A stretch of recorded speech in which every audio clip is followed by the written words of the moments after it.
কঠিন কাজ না, সহজ জিনিস।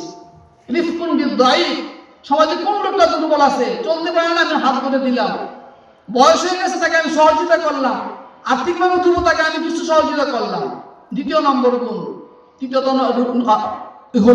গুণ হলো আপনার যে তাকফীফুম বিল মামলুক, যে আপনার অধীনস্থ আছে চাকর বাকর, আপনার কামলা, আপনার খেত মজুর, দিন মজুর, তাদেরকে একটু দায় দায়িত্ব সহজ করে দেওয়া, তাদের প্রতি কঠোর না হওয়া, তাদের প্রতি কি থাকা, নরম থাকা। যে আজকে কাজ করতে পারে নাই, ধমক দিলেন, এই ভুল করলো, তাকে মারধর করলেন, এমন না। তারপরে আপনি দয়াল আছেন, তারপরে আপনি সহজ গ্রহণ করা। আল্লাহ রাব্বুল আলামিন আমাদেরকে এই গুণগুলো অর্জন করার মাধ্যমে আল্লাহ পাক আমাদেরকে সহজ মৃত্যু যেন নসিব হয়। আল্লাহ পাক যেন আমাকে জান্নাত আমাকে দান করে, সে আমল আমি করতে বেশি তৌফিক যেন আল্লাহ আমার সবাইকে দান করে।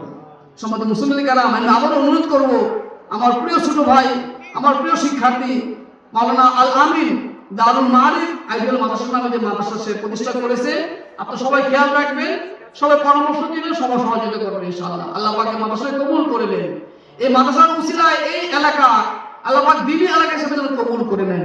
এই এলাকার ঘরে ঘরে যেন কোরআনের তালিম হয়, কোরআনের ছাত্র যেন হয়, আল্লাহ পাক সেই ব্যবস্থা করে দেন। ওয়া আখিরু দাওয়ানা আনিল হামদুলিল্লাহি রাব্বিল আলামিন। আসসালামু আলাইকুম ওয়া রাহমাতুল্লাহি ওয়া বারাকাতুহু। সুবহানাল্লাহ।